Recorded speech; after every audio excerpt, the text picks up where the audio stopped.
Para pinisepuh pun dawuh pangandikan. Para yai ugi sampun paring dawuh pangandikan. Agami nggih sampun paring tuntunan dumateng kita sedaya. Ingkang nomor siji, sing nomor setunggal, sing nomor siji, sing jenenge tekane pati niku mboten kenek diendani. Sedaya menungso, sedaya tiyang klebet kula jenengan sedaya niki purun boten purun badene tumekeng pralaya utawi sedo. Donga sareng-sareng lantaran pengaosan dalu niki kula dongake kabeh sehat panjang yuswa. Allahumma amin. Nomor loro perkara jodoh utawa bojo niku ra kenek tipaido. Merga nyuwun sewu. Tata gelar donya temanten sekalian niku tilungguhne enten nggene kursine manten. Ning sejatosipun hakikatipun niku nglungguhi nglenggahi takdiripun Gusti Allah. Sinten mawon boten kenek gembrenggeng, boten kenek maido. Ngoten sedaya mawon nggih. Merga niku sing paring Gusti Allah. Ingkang nomor 3 sing jenenge wahyu. Niku boten kenek digrusu. Sinten mawon sing kewahyon nggih niku pancen dipilih kalih nggene Gusti Allah duka wahyu napa kemawon. Sing nomor 4 pangkat lan derajat niku pun enten seratane. Nomor 5 perkara bondo donya niku ra kenek dioyo. Sinten mawon wonge sing rada ngoyo perkara bondo niku biasane nyun sewu awake nemu ra kepenak. Nggo sami angon wayah. Sing penting wayahe nyambut damel nggih nyambut damel, wayahe leren nggih leren, wayahe ngibadah ya padha ngibadah. Insyaallah pinaringan slamet rahayu wilujeng. Allahumma amin. Assalamualaikum. Pak Sukiran lan sedaya brayat ingkang sami rawuh niki sedaya mawon sami ndonga bendinten padha nyuwun kalih nggene Gusti Allah kanthi donga Robbana duh pangeran kita. Atina mugi panjenengan paring ing kita fid dunya ing dalem donya hasanatan ing rupa kebagusan. Sedaya mawon sami nyuwun donya niki sae nggih. Amin. Allahumma. Lek jenengan sedaya pengin urip apik ning donya, apike donya niku renane kurenten 3 perkawis. Lek jenengan awake dhewe niki pengin urip apik ning donya, apike donya niku renane kurenten 3 perkara. Sinten mawon sapa mawon wonge sing duweni 3 perkara niki sing ajeng kula aturke niki termasuk oleh dunya hasanah utawa oleh donya ingkang sae. Dawuhipun Gusti Allah waumpun kula waos Bu. Zuyyina den pepaesi linnasi kanggone para menungso apa hubus sahawati kelawan demen pira-pira kepinginan.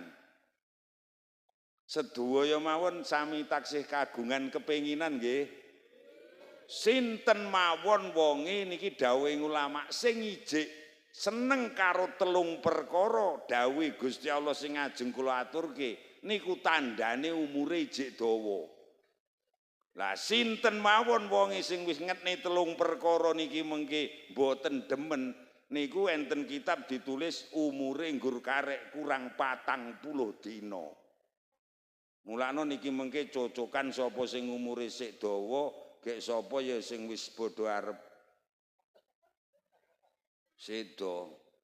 Muga-muga sedaya mawon sehat panjang yuswa. Allahumma amin. Rejeki lek kula ngarani rejeki ning Gusti Allah. Sing tidum ten menungso teng kula jenengan sedaya niki jumlahe kuwathah. Maceme nggih akeh nggih rena-rena. Ning jane ngoten rejeki niku sing sae, sing gedhi-gedhi enten donya niki namung enten 3 perkawis. Perkawis ingkang nomor setunggal hubbus syahawat minan nisa. Nggih niku remene wong kakung tumanduk dumateng piyantun putri.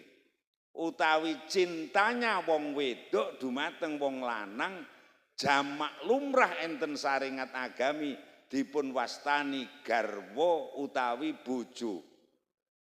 Dados ngertos mboten ngertos, paham mboten ngerti, kula namung caos pepemut Pak Sukiran. Bilih garwa, bilih bojo, bilih sisiane awake dhewe urip ning alam donya niki sejatosipun rejeki ingkang nomor setunggal. Dadi rejeki sing nomor 1 niku tebakno bojo. Mulakno nyun sewu. Wong ki diarani kere tenan ki lek ora duwe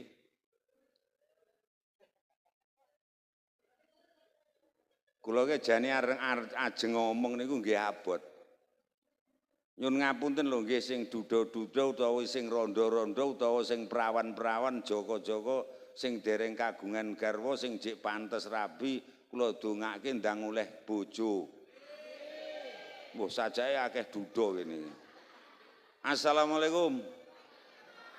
Lek jenengan lek awake dhewe pengin urip apik ning donya, pengin oleh rejeki sing gedhe, ternyata rejeki sing nomor setunggal sak dangune sak suwene awake dhewe urip ning donya niki tebakno niku bojo to garwa. Mula jenengan lek ora kagungan dalem apik kaya Pak Sukiran, mboten sah gresah. Sampeyan lek upama ora ndek sawah amba, ora ndek tegal amba, mboten sah bingung. Jenengan upama ora duwe kendaraan, motor, mobil to duit sing kathah, jenengan ora sah gresah. Jenengan ki kudune patut gresah lek ora duwe bojo. Mergo bojo niku rejeki sing nomor setunggal. Mulakno nyuwun ngapunten. Kula ki ben dinten enjing nggih mucal. Sonten sok-sok nggih ngaos, dalu nggih ngaos ngeten iki. Kula lunga ten pundi-pundi. Aku ki lek kurti pameri omah apik ngene iki. Eleh belas ora kemlenyer aku. Mbek cekekan boto diumpuk-umpuk ya. Kula ki lek ning wong nang mantenan po ning kantor bendina enten mobil dijejer-jejer anyar-anyar apik-apik. Kula pun mboten tek pengin. Lah ning omahe mobilku 6 lho yo isan. Kula lek kurti pameri tanduran sawah amba, kula belas wis ora milik mandak ngene iki ya payahe panen ya udan. Bares mawon kula niki minangka jejere wong lanang. Kula niki lek nyang undangan manten kaya nyang nggone Pak Sukiran ngeten niki, sonten wau napa enjing wau. Biasane ra enten dulur sing diteluk foto teng arep nggih to. Kek nggawa bojone rada ayu, sumpah milik aku terus. Kula ki mboten kok milik bojone tiyang niku mboten. Kula minangka jejere wong lanang pengin kadunungan rejeki sing nomor 1, sing rupa bojo, syukur lek ayu gek sholihah. Allahumma lah mbok sampean ganteng-ganteng kaya Janaka to. Sampeyan sugih kaya Pak Prabowo paribasan. Eleh lek tre ora duwe bojo kuwi jenenge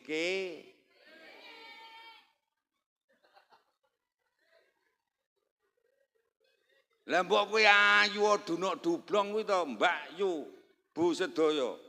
Ayu sampeyane paribasane kaya bintang film. Ning lek ora ndek bojo, nyun sewu niku kere. Kula ki matur ngeten iki dawuh Kanjeng Nabi. Miskinun kere batil. Rajulun wong lanang bilam raatin tanpa bojo. Ya miskinatun kere banget, mesake banget.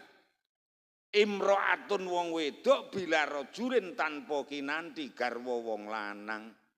Mulakno nyun sewu disyukuri sing sik kagungan garwa nggo dirukuni diopeni sing apik. Insyaallah barokai menakne donya ngakhirat. Allahumma amin. Allahumma nyun sewu Bu meling nggih garwane diopeni sing sae nggih. Nggih. Mulakno nyun sewu, nyun ngapunten sepindah malih kula njaluk ngapura. Tengerane lan jenengan niku lek isik tresna ning bojo niku umur sampeyan sik dawa, sampeyan nyun sewu diparingi sehat. Ning lek bendina kur tukaran mawon gawe ning gremeng bojo, maido bojo, ngati-ngati delut engkas mati kowe. Mulakno bolak-balik pengajian iki muga-muga keluargane tetep tentrem. Allahumma jenenge mawon rejeki Pak Sukiran. Lek kadung gampang ora kaya wong golek rejeki. Ning lek kadung tinggi angel, piyo ora kaya wong golek rejeki. Nggih mboten? Bojo nggih ngoten. Lek kadung gampang ora kaya wong golek mantu, hitung manten golek bojo. Eleh klesak-klesik ngene ya dadi nyun ngapunten. Ning lek kadung tinggi angel ya ora kaya wong golek rejeki, mekaten ugi kawontenanipun garwa utawi bojo. Lek kadung angel ora mesti wong sing ganteng-gantengi golek bojo gampang. Nggih mboten? Ya ora mesti wong sing ayu-ayu ndang oleh bojo. Mulakno disyukuri sing saestu mugi-mugi garwane awake dhewe niki garwa sing barokai. Allahumma amin. Allahumma amin. Masya Allah. Dadi bojo niku ternyata rezeki. Niki lek enten Quran didekekne ning ayat niku sing dhisik dhewe. Niki ora kok moramono mawa makna, wah maknane jeru banget. Sinten mawon sing pengin urip sugih, sing pengen urip tentrem, sing pengen urip jegek ning donya iki kuncine kursi tok. Iso ngrukuni, iso ngopeni bojo kanthi sae, mesti donya liyane katut sae. Ning sewangsulipun lek nyang bojo rapi, nyang bojo sembrono, nyang bojo cengkiling, tandane uripe ora bakal apik. Mugi-mugi sedaya gesangi saya dangu saya sae mergo bodho nyaeni garwane. Nggih Bu nggih? Nggih. Bojomu aja kok paido ya. Ndang mati lho kowe. Muga-muga tambah berkah. Allahumma jenenge rejeki niku oleh njaluk ning ora oleh milih. Weh, aku mbiyen cita-citaku jane ya Luna Maya. Lah oleh bae ya kok tangga anake Pak RT. Loh, ora jaminan wong sing ganteng-ganteng bojone kudu ayu, mboten enten catetane. Utawa wong sing ayu bojone kudu ganteng, utawa wong sugih besane kudu sugih. Mboten ya kur karek saparinge Gusti Allah wong jenenge rejeki. Nggih mboten? Mulakno lek oleh mantu sing kurang ayu utawa kurang ganteng, utawa kurang sugih, kurang pinter, niku sedaya pilihaning Gusti Allah. Muga-muga sing penting nyelametne donya ngakhirat. Allahumma Allahumma. Lah teng napa kula matur ngoten? Kene iki desa ngendi jenenge lali. Lah sok-sok cah ngasinani sok-sok kaya nyang alun-alun. Lek riyaya ngono. Lah ngono ki ning alun-alun ki ya enten to ya. Kejadian aneh. Enten wong ya wis tuwek padha kula, gek wong ya ora patek ganteng. Daya kok sugih, wong tumpakane ya montor Alfa elek. Lah ngono ki rek gonceng bojone ki rek ayu. Lah bocah ngasinan kene iki lha kok muni ngene, damput wong kuwi bojone rek ayu men.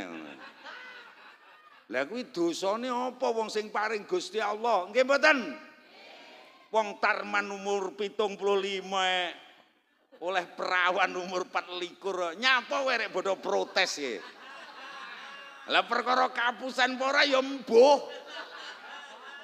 Kula dongake sedaya pikantuk garwa sing solih-solihah daya mawon nggih. Barokai sing pun kagungan garwa nggih monggo diopeni kanthi sak sae-saenipun mrih donyane nyun sewu saged sae. Wong urip niku lek mboten iso sae karo bojo donya sanese katut angel. Kula baleni malih. Sinten mawon wonge kok ngopeni bojo ra iso sembrono karo bojo nyun sewu donya liyane katut mboten apik. Ora percaya jajalen ae. Mugi-mugi sing sami rawuh niki sedaya saged ngrukuni garwane kanthi sak sae-saenipun. Allahumma amin. Rejeki ingkang nomor setunggal garwa, rejeki ingkang nomor kalih wal banina anak putu putra wayah. Dadi rejeki sing nomor 1 ki bojo, rejeki nomor 2 sing gedhe sakbare garwa niku putra. Lah wong sakniki mergo imane do tipis, nganggep anak kudu rejeki. Mulane wong-wong kaya sampeyan iki kabeh padha wedi ndek anak to saiki. Tak delok kaya sik nom-nom kabeh iki. Nggih mboten? Bocah-bocah sing bodho lungguh ning ngarep iki sing wis rabi ngono enten sing anake 6 ngono. Lek mbok tak anjir ning kene lek eneng. Wong sakniki niki bodho wedi nyun sewu. Nyun ngapunten, anake dianggep kudu rejeki, anak niku dianggep beban, dianggep ngebot-ngeboti. Mula wong sakniki nyun sewu Mbah Lurah niki ora ceramah PLKB niki ceramah keimanan. Wong sakniki niki mergo imane tipis, nyun sewu sepisan duwe anak iki bodho wegah, nomor 2 iki bodho isin lek anake akeh. Aja ngaku tak tapuk cangkemmu kowe bodhone. Nggih mboten? Bares mawon nggih mboten? Demen iki anake kursi tok akeh-akeh loro gek kur mocak-macak ngalor ngidul montoran. Iya ta? Iya tre wong imane tipis ya ora. Wong sakniki ni wedi bodho ndek anak niku. Nyun ngapunten. Ning Gusti Allah dawuhe ngeten. Nahnu tawingsun Gusti Allah narzuku kang bakal paring rezeki sapa ingsun Gusti Allah ing bocah-bocah wa iyakum ya paring rezeki marang sira kabeh. Lah mbok anakmu jumlahe pinten mawon Gusti Allah tanggung jawab ngrejekeni anak putune awake dhewe. Allahumma. Lah winginane kan ngaji ning Bluro ya mantenane. Lah kok malah dibantah karo ibu-ibu muda. Gek buktine apa to yiyi. Aku ya matamu apa picek aku ya. Lah ora ki nyun sewu. Lah wong ngasinan mriki ora usah dadoh, ora usah buyute awake dhewe, ora usah mbae awake dhewe. Pake awake dhewe mawon sing pun rada sepuh-sepuh kaya kula. Biyen niku nyun sewu, Pak kula, Pak jenengan iki nyun ngapunten. Cara sekolah rak mboten dur-dhuwur. Nggih mboten? Paling tamat SD, SMP, leren, mondok ukur-ukur. Ning wong biyen iki teng napa? Putrane enten sing 10, putrane enten sing 12, putrane enten sing 8. Ning mergo Gusti Allah tanggung jawab ngrejekeni anake putune awake dhewe. Masya Allah. Buktine kula buktekne nyatane sing anake 10 ya iso mantu ping 10. Alhamdulillah. Sing anake 8 ya iso mantu ping 8, sing anake 5 ya iso mantu ping 5. Alhamdulillah. Ya ndalah kaya Pak Sukiran ini sajek dumblek ya kur kuat mantu pisan iki ya. Sing anake kursi tok sajek dumblek ya kur kuat mantu pisan.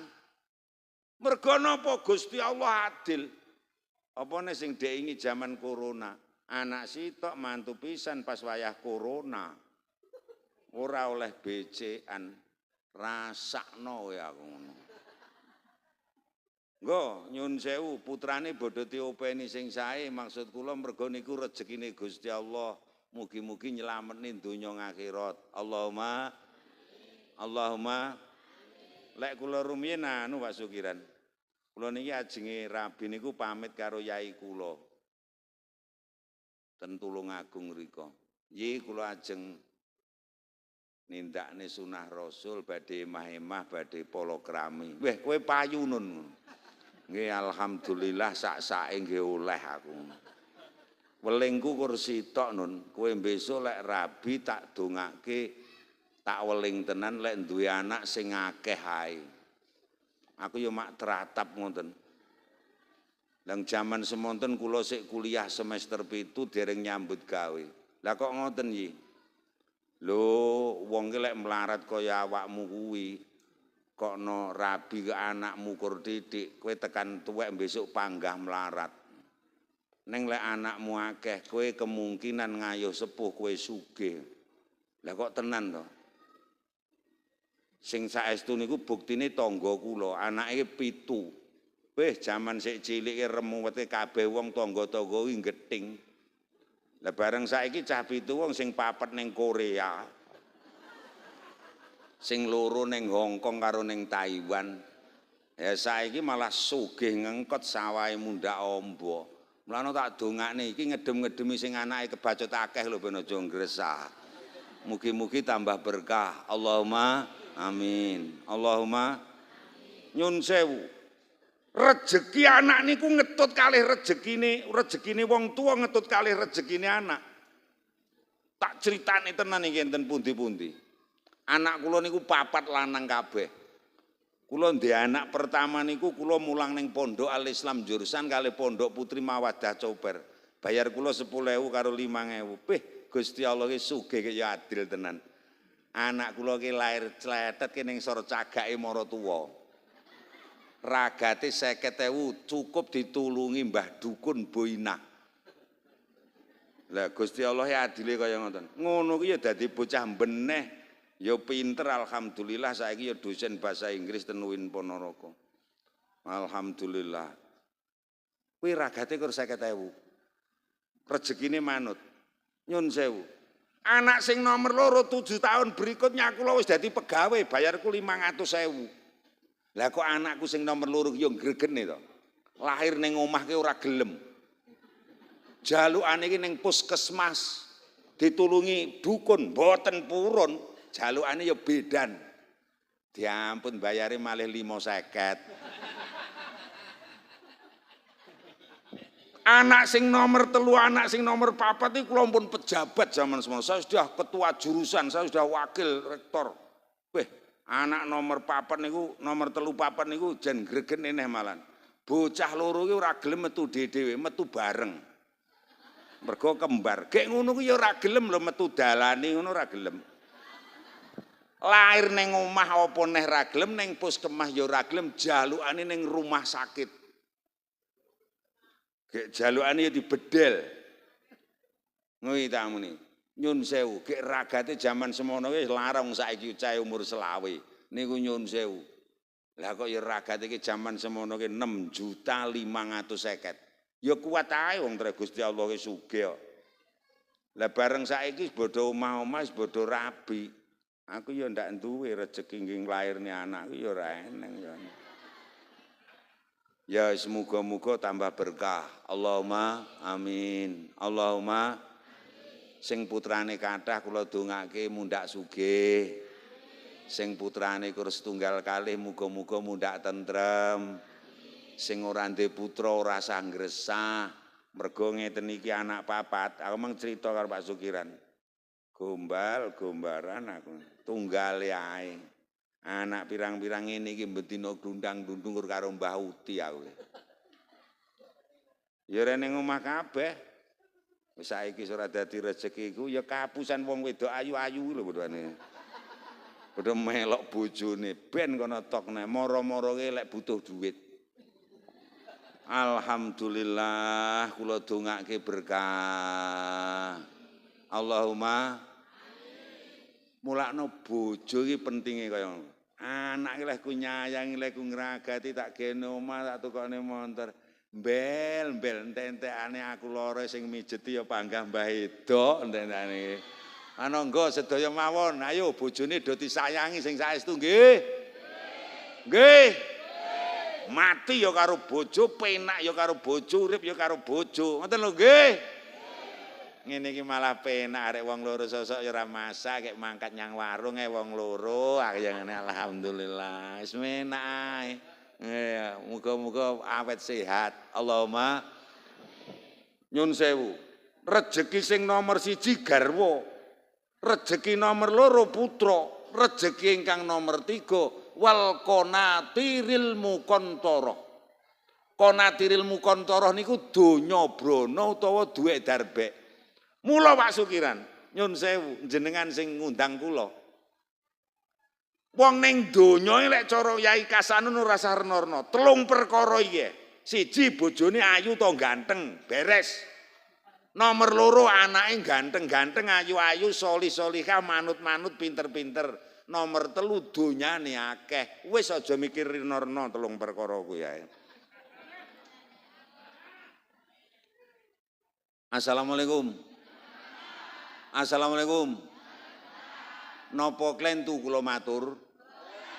Gek nyun sewu bapak-bapak sing rada adoh-adoh. Assalamualaikum. Bares mawon jenengan lek mirsani ndelok wong wedok ayu jek demen napa mboten? Berarti sampean sik umure sik dawa. Nyun sewu. Assalamualaikum. Sedaya mawon lek riyaya anak putu Badomoro sejarah padha yo ngentek-ngenteki duit, ngentek-ngenteki jajan, atine sampean remen napa mboten? Berarti sampean umure jek dawa. Nyun sewu bares mawon sing sami rawuh niki lek pomo duit akeh ngono ya jek padha demen. Lah. Tiyang lek arep kurang 40 dina tekan sedo nyun sewu ngene bojo niku mboten demen. Mula kathah mbah kakung mbah putri sing pun sepuh-sepuh ajenge sedo kurang pirang minggu napa kirang-pirang sasi napa kirang-pirang dina biasane selalu padu tukaran.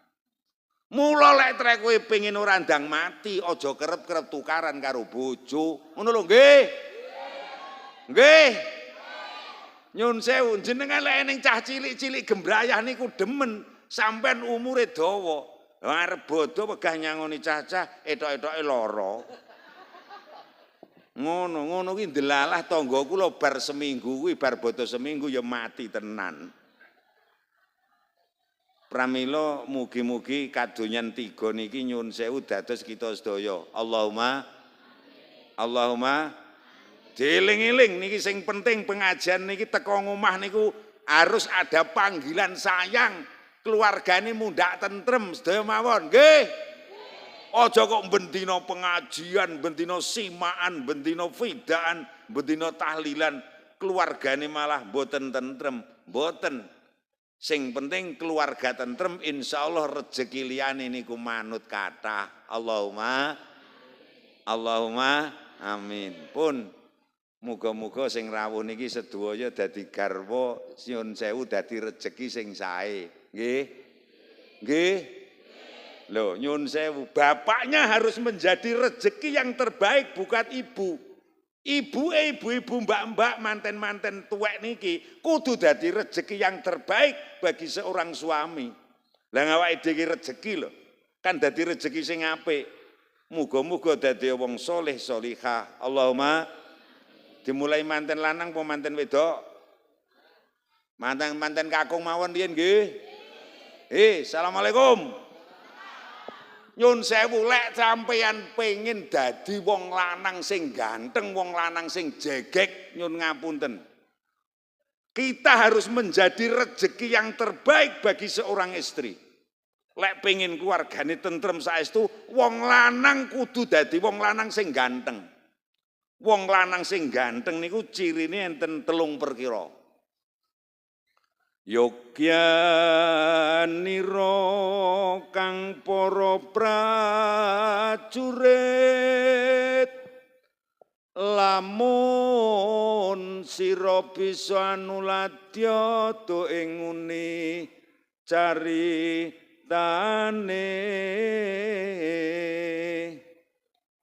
andelira Sang Prabu Sasrabau ing Maespati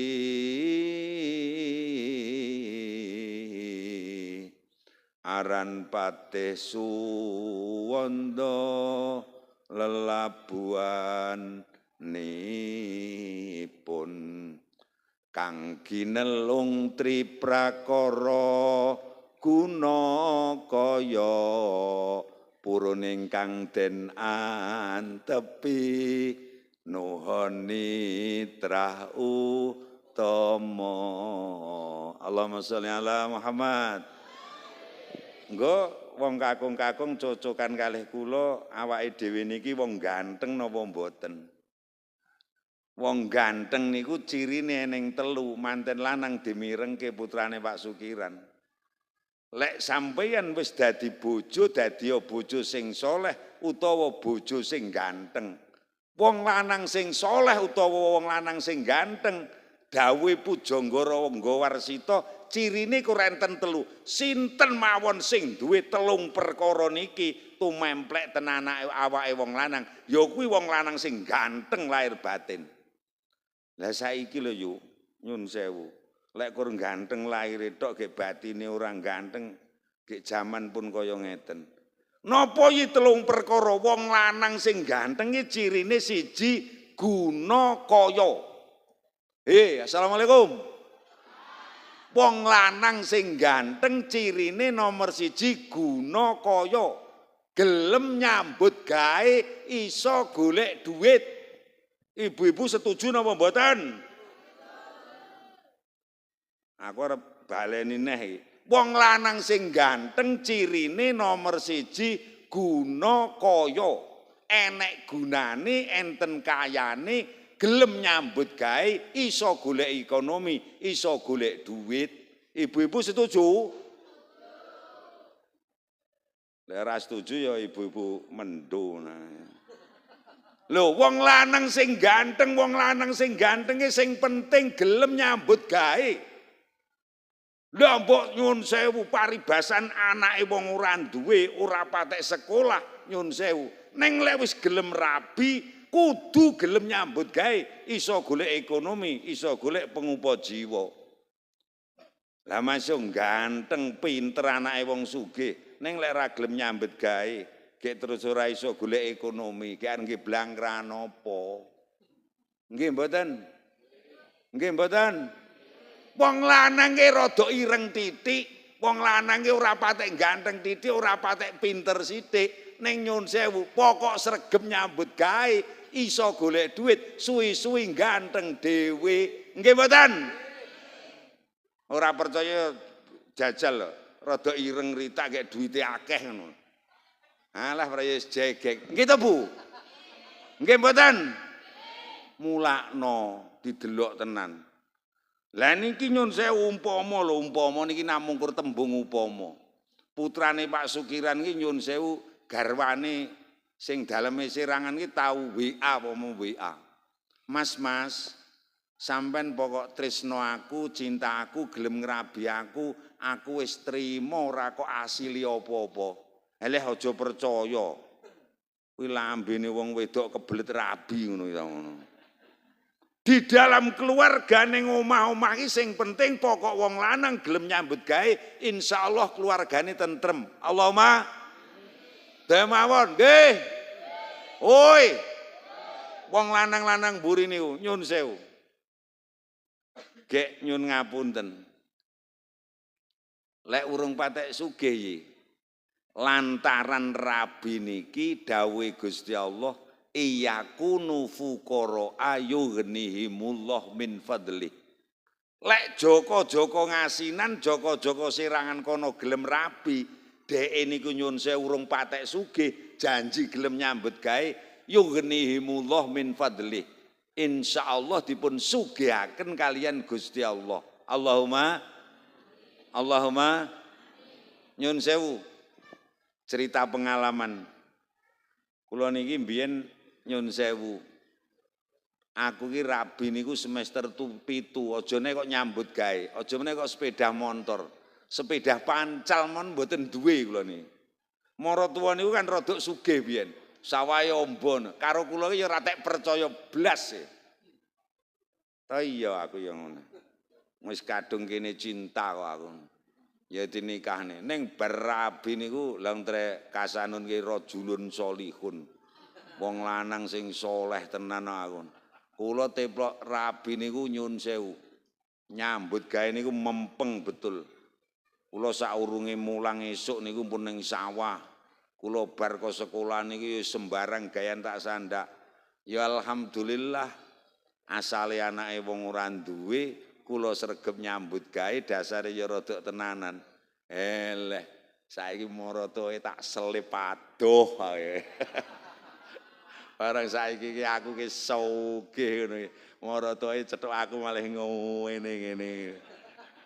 Walah apa neh ibune cah-cah kuwi apa neh Mbah Uti bojo kula. Peh nyang kula elek ngurmati lek ngeman. Lah entrek kene wong lanang ganteng pol ta ngono. Nah kene sregep nyambut gawe rata pun man delok ten Pandewatu nggen kula mriku. Sampeyan ya mungkin ndak percaya. Kula esuk wau mucal. Saya ngajar jam 7:15. Kula bar subuhan bar ngaji jam 5:30 nih pun ten sawah. Ayo mopok ya. Mulih ke sekolah niku ya mempeng malih tekan udan niki wau. Kula dipapak tamu keng Kediri keng Pari. Alhamdulillahirabbil alamin. Nggih mboten pamer kur tak duduhke. Aku iki saiki lek ning lingkungan kan ya rada sugih dhewe saiki. Ya masih aku rapatek ganteng no kan ya nyun sewu duitku akeh dadi ya aku ya sregep. Ayo nyun sewu. Kalau ingin menjadi laki-laki yang berharga, lek pengen dadi wong lanang sing eneng regani di depan istri, di depan mertua, di masyarakat, di depan anak-anak. Satu laki-laki itu guna koyo, gelem nyambut gawe. Insya Allah janji wong lanang gelem nyambut gawe tenanan, insya Allah keluargane menjadi keluarga yang tentrem. Allahumma daya mawon nggih. Woi. Nah, nyun sewu. Ingkang nomor loro purun ingkang denan tepi kenek dipercaya. Wong lanang sing ganteng niku wong lanang siji gelem nyambut gawe, nomor loro jujur. Angel lek kur golek wong sugih pirang-pirang, Kang. Lek kur golek wong pinter trek-trekan. Lek kur golek wong sugih saiki ora eneng wong melarat. Sing rada angel iki golek wong jujur. Nggih mboten? Percuma lho di bojo nggo wanteng pinter golek duit. Nek lek jenengan bendina kur tiapusi piye, Bu? Lah praya ngenes. Nggih mboten? Gek nyun sewu, nyun ngapunten. Lek kula mbiyen kan latihan yoga. Molumo nyetel dira. Molumo cici nemo roluro cinem nemo nem roji monem molu rolu monem cimo ojo cidro wong cidro bakal nemai tuno molumo ra ngoten ta. Ayo bareng-bareng. Ojo cidro wong cidro bakal nemai tuno molumo cici nemo roluro cinem nemo nem roji monem molu monem cimo. Kula dhewe tekani ya, saya kelingan. Saelek-eleke wong niku wong sing cidra, wong sing nyulayani janji, pada janji sing enten ditulis enten ngene kitab nikah niku dalam agama mitsaqon ghalidha, tali yang sangat kuat.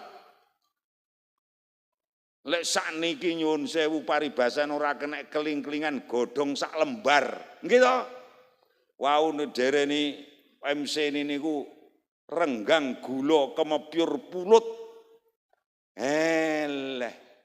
Neng lek enten kata-kata cidro ada nyulayani janji, niki menjadi yang sangat menjadi celah dadi elek dadi cacate wong urip ning donya.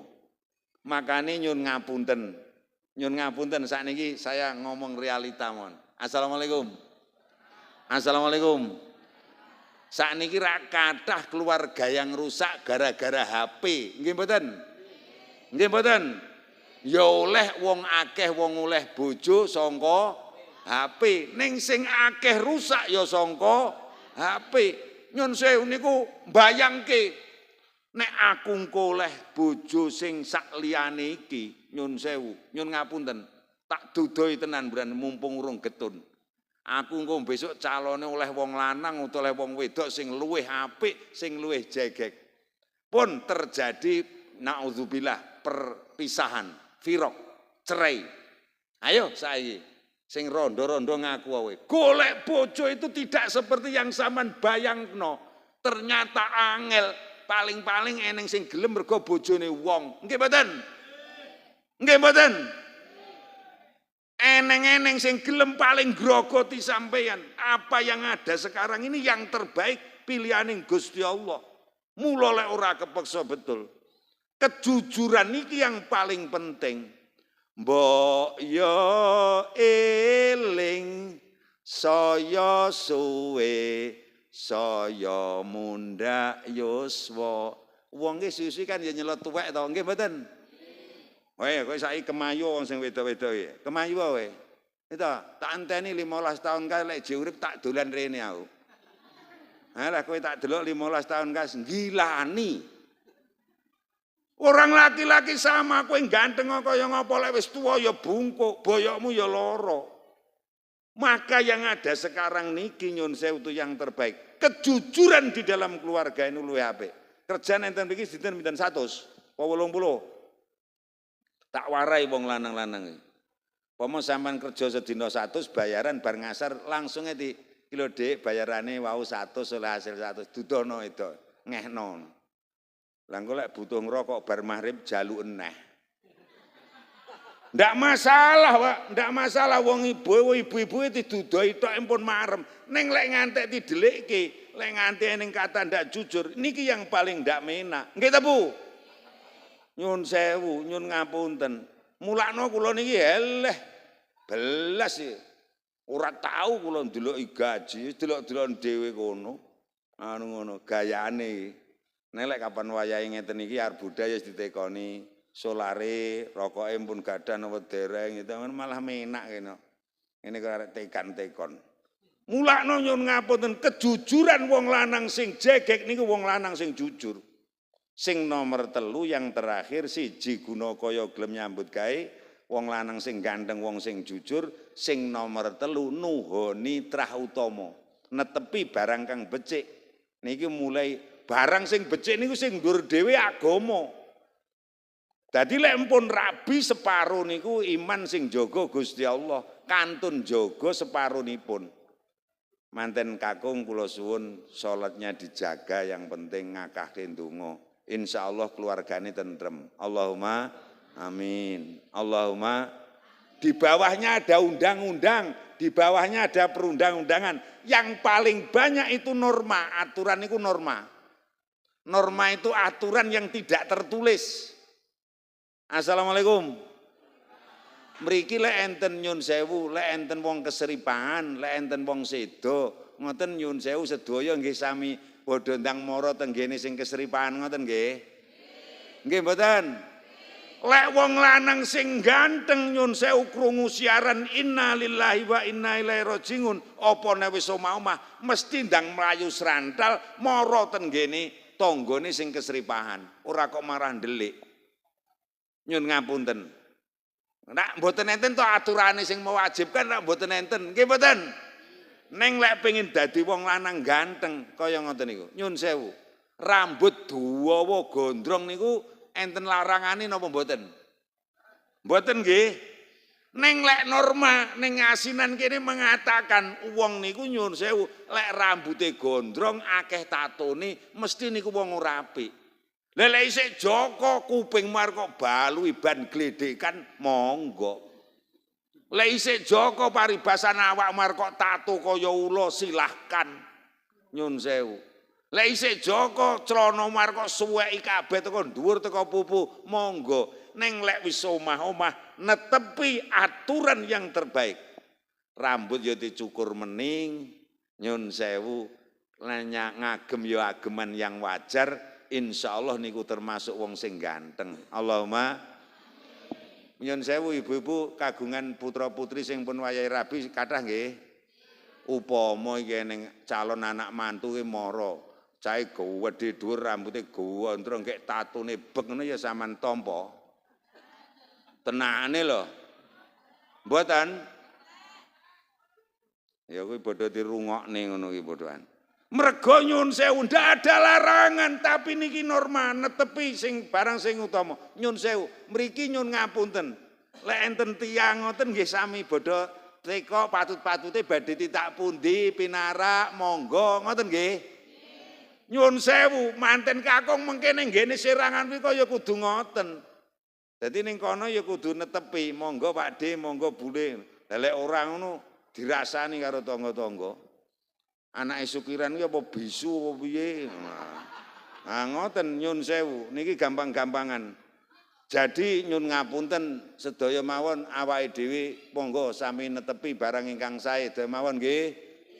Nggih. Oi. Nyun sewu, nyun ngapunten mriki nggih tasih enten kegiatan kerja bakti ngoten niku nggih wonten. Lah wong lanang sing ganteng ya mesti nyang. Lek apa neh lek wis omah-omah niki wajib. Padahal diwajibkan ten ngene lingkungan. Wong lanang teeling-eling, wong lanang sing ganteng sing paling penting purun nyambut gawe, nyun sewu jujur dan melakukan hal-hal yang baik. Mugi-mugi keluargane tentrem. Allahumma amin. Allahumma nyun sewu, ibu-ibu, Bu. Niki sing rawuh niki kadang-kadang pun kagungan garwa nggih.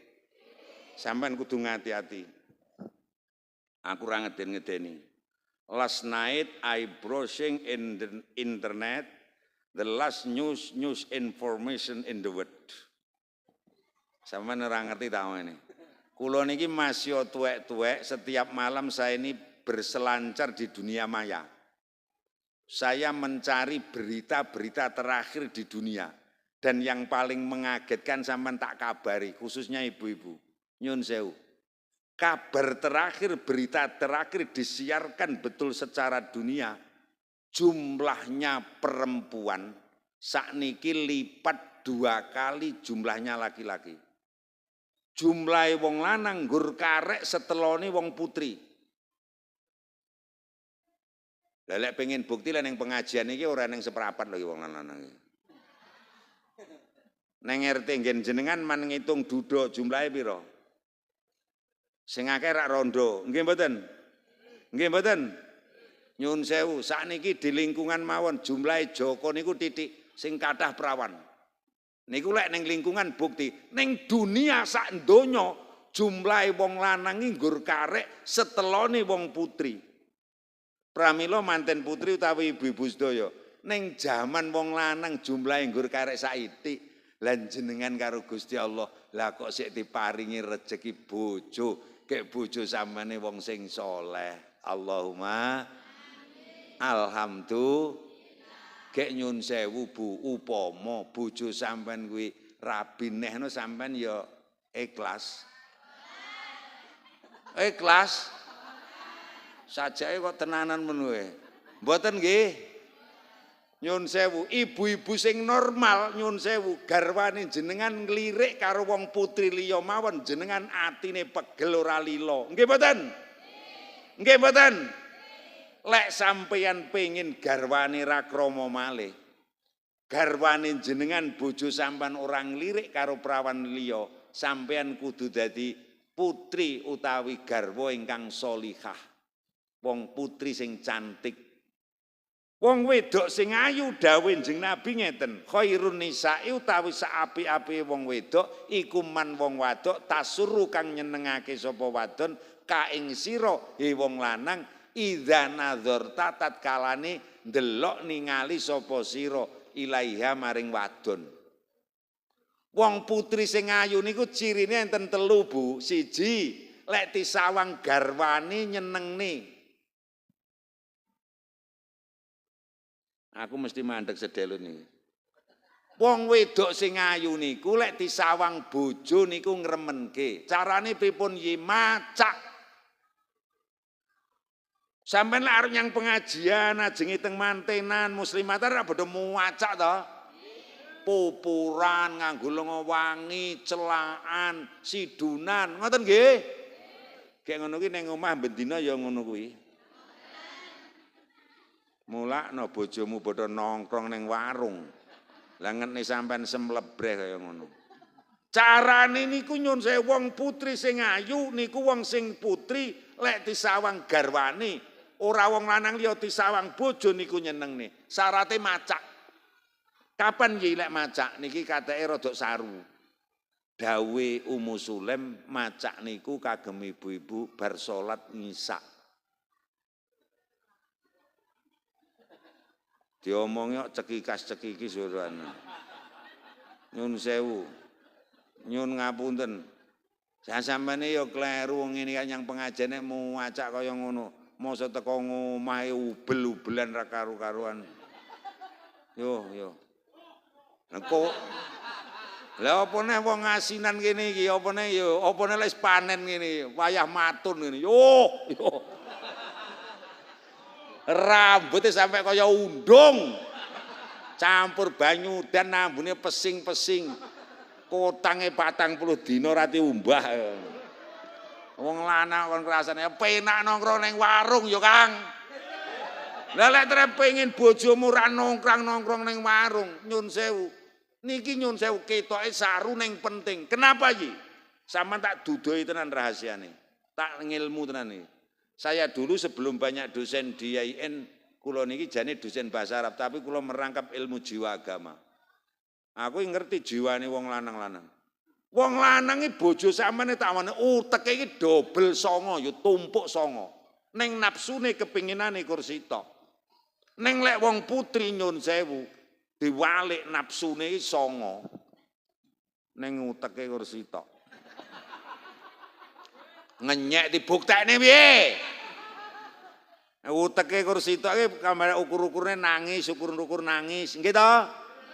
Lah nafsune sing songo iki tak dudoi kowe, ora kok nafsu nurno, apa neh nyang mantenan kaya awan mang, kok roh gelange kancane anyar, teko omah geger. Ngajak adol wedhus. Roh tase kancane anyar geger, ngajak adol pitik. Nyun sewu roh klambine. Ibu-ibu lho kaparar kening mantenan tak salin klambi. Nggih mboten? Iya ora? Entren nafsune songo. Kepinginane akeh. Lah lek wong lanang-lanang iki lho entren nafsune kursi tok. Kepinginane. Lah delok lho. Wong lanang-lanang tak delokke klambi apa tau ganti ya karo kuwi. Iya ta yo? Bojomu ya karo apa sing nyentel digawa nek sing pengenane. Nggih mboten? Lah mosok arep mantenan jam 2 lho, jam 8 esuk wong wedok wis macak. Nyun ngapunten. Wong lanang bojo sampeyan iki rahasia liri-lire. Kepinginane kursi tok. Nyun sewu. Didudoi klambi anyar, sepatu anyar, ngono kuwi ora patek tertarik. Wong lanang niku kepinginane kursi tok. Ora ketang tuwek, ora ketang nom. Nyun sewu lek ngetne wong wedok ayu niku demen. Ayo aja ngaku kowe omong ora kowe. Lek omong ora berarti ora normal, kowe ndang priksa kowe to. Ngentamono nyun sewu. Wis to wong lanang lha mbok sing kaya lek ora percaya tak buktekne saiki. Pomo ning kene ya mobil, eneng mobil rego sak miliar ngono nyun sewu. Gek ning kene kon ngadeg Sahrini ngono. Gek wong wedok wong lanang-lanang kon delok iki, loro iki kon delok. Alah ora eneng sing kene mobil iki ora eneng sing kene ya bokonge Sahrini. Betul? Lah mulakno, lah ning omah sampeyan disawange ora kena. Ndek anggur nyawang wedhus ning kandang. Lan nyun sewu Bu, nyun sewu bolak-balik pengajian. Nyun sewu ibu-ibu kula dongake awet ayu. Allahumma lek perlu ya skincarean lengo wangi. Kapan iki lek macak bar salat ngisak itu jajaran. Kapan jal salat ngisak jajal nganggo lengo wangi. Terus kaosan singlet ngono. Terus ngono kuwi. Terus ya ngangge rok sing rada cekak gek sriwing-sriwing ngono. Alah yasinan bubar ya. Ora ning omah iso apa nek anake loro telu beh. Apa nek kadung mlungker kek ngorok ngono. Alah, mulane nyun sewu ibu-ibu sedaya kula dongake nyun sewu jenengan lek disawang garwane nyenengne Bu nggih. Nggih. Ibu-ibu wajib ngeplek. Ngeplek ten nggene bojo niku wajib ngeplek. Diomongi oe. Bapak ini kan suka malu-malu, nyun sewu. Sampeyan iki ngeplek ae. Ngono lho. Piye, Pak? Ngono. Alah, insyaallah keluargane tentrem. Allahumma. Bojo sampean lho kok comni kopi ora patek legi. Jangan ora patek kenthel, sambel ora patek pedes. Ning pokok sitok kebutuhan iki keturutan. Leh wong lanange glendem ae ta ngono. Kenapa keluarga itu ndak tentram? Karena orang putri nyun sewu disawang wis gak kena blas. Nyun ngapunten. Wis omongane cemprah, abape ra enak. Wis ora tau macak arep barang. Kula dongake awet ayu. Allahumma amin. Bu, daya mawon nggih. Aja lek macak kliru lek arep nyang mantenan dipol-polke, arep nyang undangan dipol-polke, ning lek ning omah ora karu-karuan. Mugi-mugi kula dongake ibu-ibu termasuk ibu sing sholihah. Allahumma amin. Manten putri dimirengke. Ingkang nomor kalih, kuwi lek pengen keluargane tentrem lho. Lek ora ya rasakno bojomu digo mlayu wong tenan. Ngono ta ngono. Padahal nyun ngapunten Bu. Asline jenengan ki wong ayu. Wis to lek ora percaya macak kowe. Lek karo wong sing ning jaba barakane bakul-bakul kaya ado kaya kur corekane. Mergo sampeyan kur kalah corekan. Nggih mboten? Lha nyapa sampeyan ora gelem corekan sing mening? Ayo. Lek ayune asli ayu sing ning omah, betul? Oi. Ning nyapa sing ning omah kok malai mergo nyun sewu ora tau adus. Ngono nyun sewu, ngono bolak-balik dieling-eling niki. Ingkang nomor kalih watuti ulan taat sapa wadon ka ing sira ing lanang ida amarka tatkalane perintah sapa wadon ka sira perintah sapa sira lanang ha ing wadon. Nyun ngapunten. Wong putri sing ayu siji lek disawang kakunge ngremenke, sing nomor kalih lek diperintah kakunge manut. Basane wong pandhe watu nggen kila nyun sewu ibu-ibu. Piantun putri niku mboten sah menang kalih piantun kakung. Nggih. Nggih. Nggih. Nyun sewu, basane sing paling kasar wong Ponorogo wong wedok aja kakean cang. Kuwi lek pengen keluargane tentrem. Lah sosok ora mandak wong lanang muni sekecap nek karo piye pakmu karo cincing. Yuh. Wong lanange maune kaya gagah iki lek dicincingi wong wedok karo piyene mengkeret ta ngono. Wong putri nyun sewu, nyun ngapunten ditegdirke karo Gusti Allah, harus ada rasa hormat manut kalih nggene kakunge. Masya kakunge ya ora patek pinter nemen, jenengan hormati. Insyaallah susi dadi pinter dadi gagah. Allahumma nyun sewu ibu, bapake sosok nglintuh ngoten nggih. Aja kok nesoni, lemen. Sosok aras-arasen nyambet gawe dilem. Lek ngelem ning ngarepe anak gek kagunge ben mireng. Tenan kok nduk, tenan kok le jan pakmu ki awet jek enom wonge jan sregep. Ora tau leren awan bengi ki ora tau leren nyambut gawe mempeng. Eleh kuwi sesuk kok krungu lesung-lesunge diusungi ta ngono. Neng lek kok apa wong lanang apa-apa ra teyeng. Lah mbok maune warok ya malih mak plungker ngoten. Ibu-ibu sing pinter gedhekne kakunge nggih. Nggih. Nyun sewu. Lek pomo garwane jenengan ki rada koproh ora tek gelem macak ora tek gelem adus ngono. Malah lemen.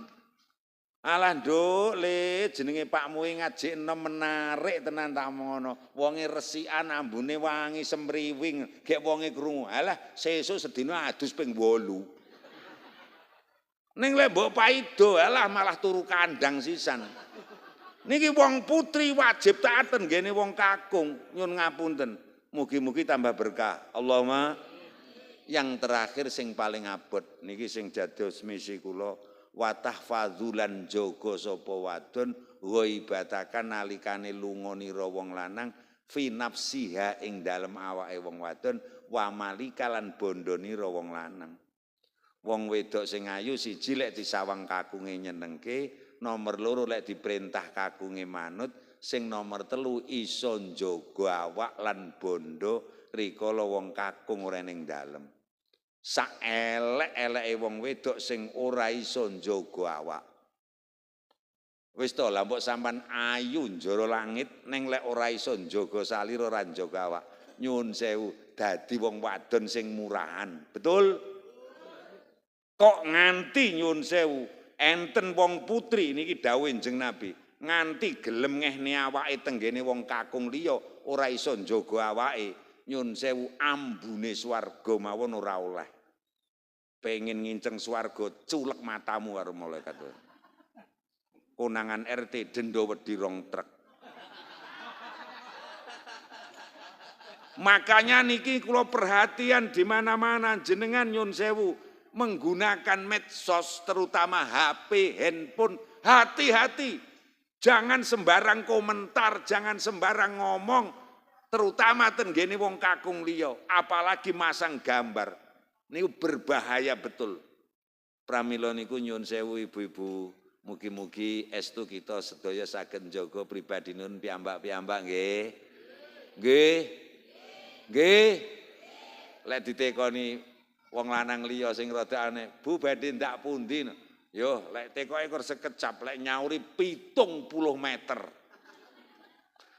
Kula wau ke keng mriko, ajeng ngeten. Lah mosok ditekoni bojo lho. Ora lho Bu, kowe mang esuk-esuk wis macak ayu meneh arep nyandi. Nyapa takon-takon, nyangoni ye. Yo. Lah lek kaya ngoten niku praya wong lanang praya semremet. Nggih mboten? Maka jaga diri yang paling penting, nyun sewu. Mula enten tembungan negara niki iso jejeg iso tentrem merga wong putri. Negara niki iso rusak iso sembarang merga wong putri. Mula lek mriki nyun sewu ngasinan niki tentrem, berarti ibu-ibu sedaya ibu-ibu sing salihah. Allahumma sing terakhir lek empun iso njaga awak, njaga bondo, gemi nestiti ngati-ngati. Nyun ngapunten. Lah saiki lho, tuku data tok tuku pulsa ora cukup 50.000. Nyun ngapunten. Sepindah malih kula nyun ngapunten, ibu-ibu, lah mbok bojomu nyambut gawe ra leren jujure sing kaya ngopo? Tenan lek nglakoni agama, wong lanang pinter golek duit, neng lek wong putri boros ndrodos, keluarga tidak akan sejahtera. Pramila nyun sewu Bu lek marut kambil bendina diuncalne cikalane diklumpukne titik-titik. Paribasane lek wong tuwa mbiyen ngoten, nggih to. Lek ajenge adange sak liter utawa sak beruk utawa sekilo, nyun sewu sak gegem disisihke.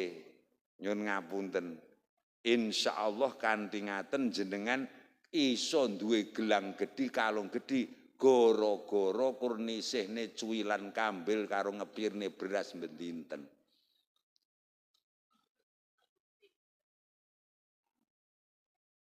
Jadi omongnya bro, kajake ora patek masuk akal. Nyun sewu mosok niki kurpi tutur. Neng paribasane kaya ngoten niku. Mula wong putri niku sing sae, sing gemi, sing nestiti ngati-ngati, neng aja cetil tenggene anak, tenggene garwa. Daya mawon nggih. Nggih.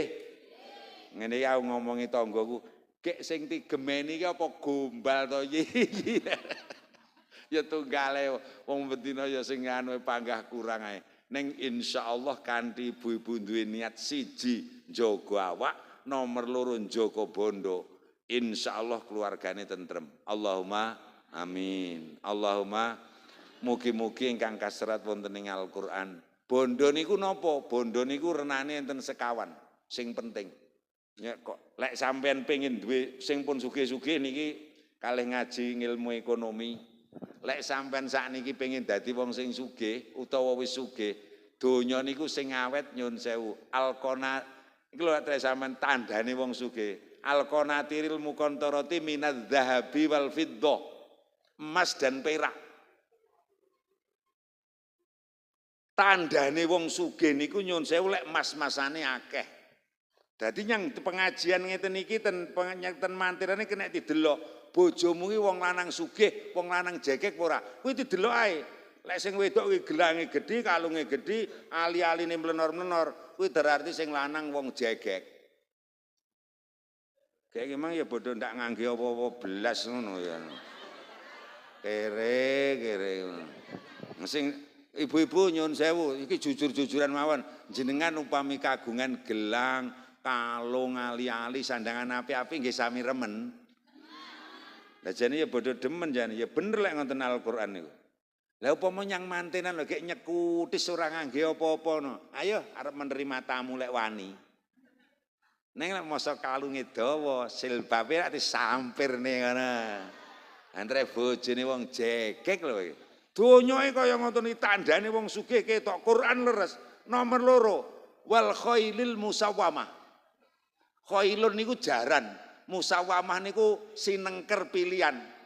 Lek wong biyen wong lanang janji tumpakane jaran apik niku berarti wong lanang jegek, wong lanang sugih. Lek saiki numpak jaran ora usum. Dadi nyang mantenan kok teko numpak mobil. Bu, assalamualaikum. Assalamualaikum. Dulur wadoh ke undangan manten, ke jenengan nyun sewu digonceng sepeda pancal ngono kok ya pede. Lek upama garwane jenengan numpak montor api utawa mobil api ngoten nggih sami remen nggih. Leres niku tandane wong sugih, tandane duwe bondo, nyun sewu siji lek mas-masane akeh, nomor 2 kendaraane mening-mening.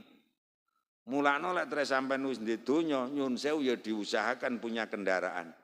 Ah, nyun ngapunten. Sing nomor 3, caranya 3 yaitu al-an'am, binatang ternak. Wong biyen pokok sapi kebune akeh, pitike akeh, wedhuse akeh, berarti niku wong sugih. Kayak sakniki wonge nglinthung-linthung, bodho gak gelem ngingu pitik, ndak ngingu wedhus, ndak ngingu sapi. Kayak ngene iki bodho apa nggih balekne becek ngono.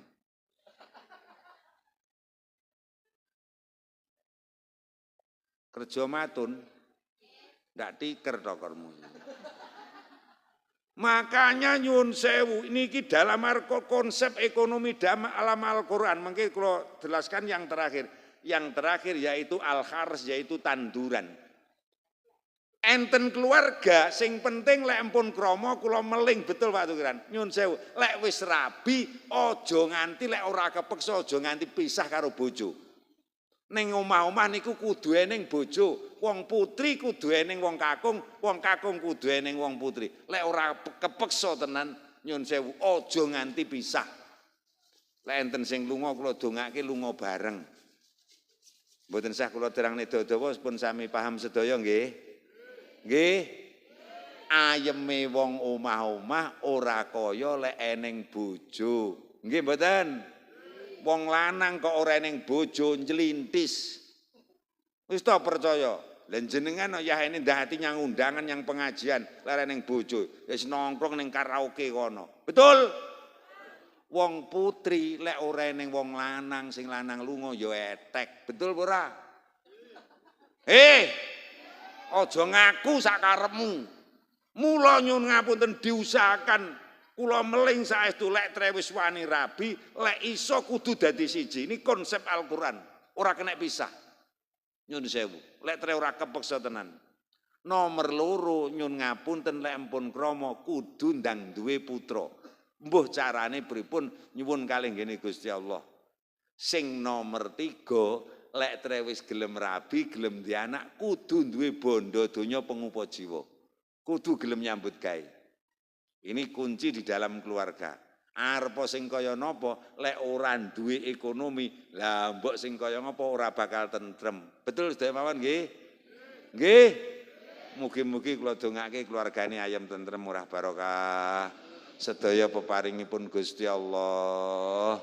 Nggo sami ndonga sareng-sareng lantaran nyaeni garwa sedaya donya kanthi dados ganti sae sedayanipun. Allahumma amin. Ridwan lillah al-Fatihah. A'udzubillahi minasyaitonirrajim. Bismillahirrahmanirrahim. Alhamdulillahi rabbil alamin arrahmanirrahim maliki yaumiddin. Iyyaka na'budu wa iyyaka nasta'in ihdinas siratal mustaqim siratal ladzina wal maghdubi 'alaihim. Mugi-mugi sing rawuh niki wong kakung sedaya wong sing sregep nyambut gawe. Wong lanang-lanang sing jujur, wong lanang sing tenan iso ngopeni agama njaga salatipun. Mugi-mugi sing rawuh niki sedaya nyuwun sewu ibu-ibu ingkang pinter ngopeni awakipun ngadi salira. Kula dongake awet ayu. Ibu-ibu nyuwun sewu termasuk ibu ingkang manut taat hormat kalih kakunge. Mugi-mugi ibu-ibu sedaya saged njaga badan lan bandanipun. Amin. Allahumma monggo keluargane sami dijaga. Mumpun ngantos pisah karo bojo lek mboten kepeksa saestu. Ngoten donga kula nggih. Nggih. Nyun sewu, aja nganti tak baleni neh aja nganti pisah karo bojo lek ora kepeksa saestu. Peling kula namung niku. Mugi-mugi Pak Sukirangenipun ngentas pitulus Kang Putra pinaringono rahayu wilujeng keluarganipun keluarga ingkang tentrem. Amin. Allahumma amin. Al-Fatihah. A'udzubillahi minasyaitonirrajim. Bismillahirrahmanirrahim. Alhamdulillahirabbil alamin arrahmanirrahim maliki yaumiddin. Iyyaka na'budu wa iyyaka nasta'in ihdinas siratal mustaqim.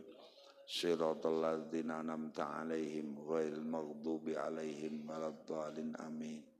Pernikahan di Indonesia itu lain dengan pernikahan yang ada di luar negeri, khususnya di dunia Arab. Nyun sewu, nyun ngapunten. Ini keluarga ini menjaga betul keamanan negara.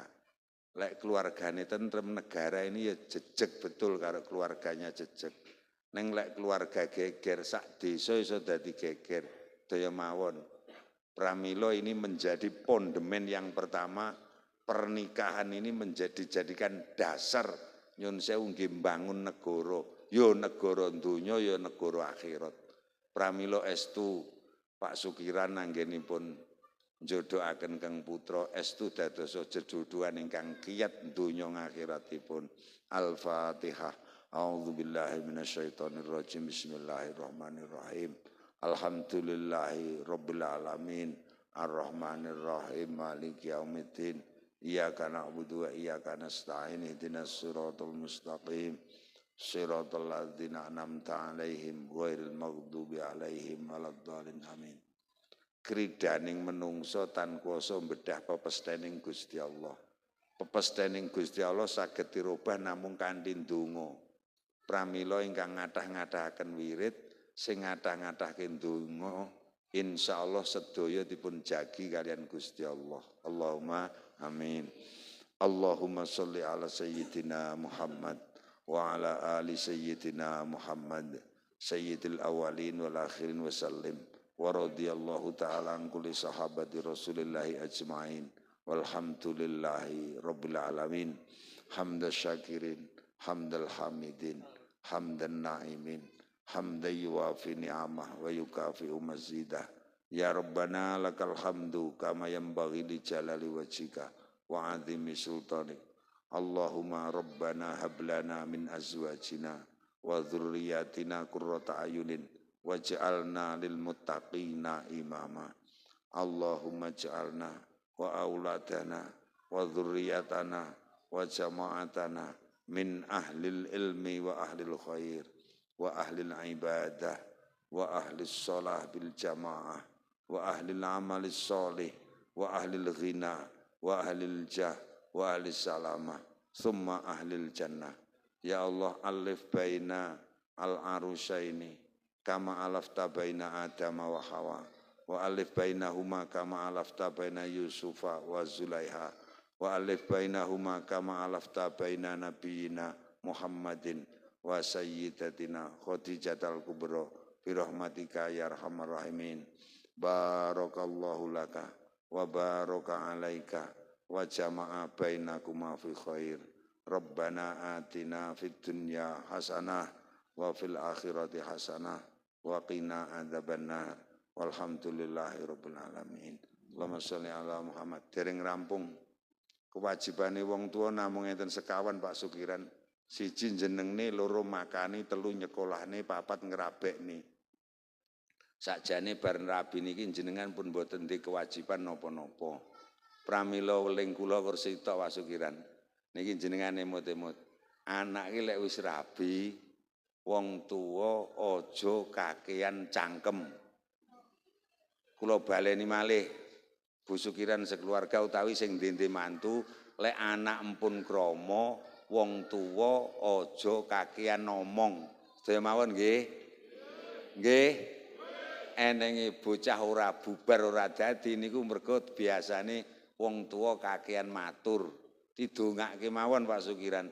Lek empun bar krama ngeten kantun ndongake, lek enten ora benere saestu mawon kita elek-elek.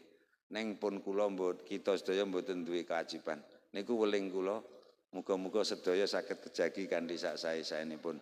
Ihdinas siratal mustaqim wallahul muwaffiq ila aqwamit thoriq wal afu minkum. Wassalamu alaikum warahmatullahi wabarakatuh.